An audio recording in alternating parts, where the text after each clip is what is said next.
Uncharted, God of War, and then some big announcements about exclusive titles for PlayStation 3 from third parties, which is something you've said in the past. You guys don't want to write checks to get third-party exclusivity, but a Final Fantasy MMO coming from Square exclusively, PlayStation 3 Final Fantasy 14. How'd you pull that one off? Well, the roar went up from the crowd, Final Fantasy 14, and then Agent from our good friends at Rockstargames. We've been talking about that for years, about the next great franchise from Rockstar North.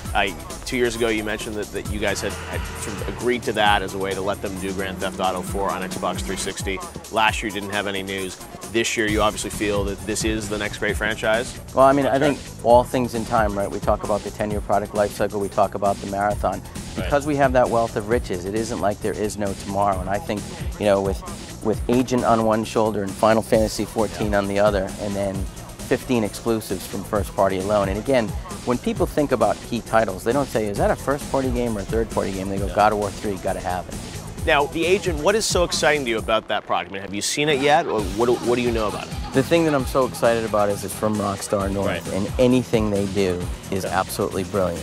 They are a platform maker. And this is not the second string team that's doing it? I mean, these are going to be the real guys, full-fledged blockbuster game from This Rockstar? is Sam Houser and company. He's excited to do it, and we're excited to have him. Fantastic. Well, do we know anything about when that's going to come out? I mean, that's a couple years away, I assume?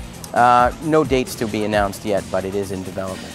Not coming this year, right? Not for 2009. Exactly. We've got to wait on that one. Now, third-party exclusives, you mentioned, I mean, consumers don't necessarily know the difference, but sometimes there are a lot of situations with, games that consumers think are exclusive to a platform, and then they end up showing up somewhere else. I mean, Final Fantasy, The Agent, I mean, are those permanent exclusives on PS3? It's not just a timed exclusive window on these games? I don't know that you ever say anything's permanent, but I think the key is to put the best gaming experience in the hands of consumers as quickly as possible. And I think differentiating product too. You look at something like Assassin's Creed, it may not be exclusive to our platform, but it's something that's really associated with our platform.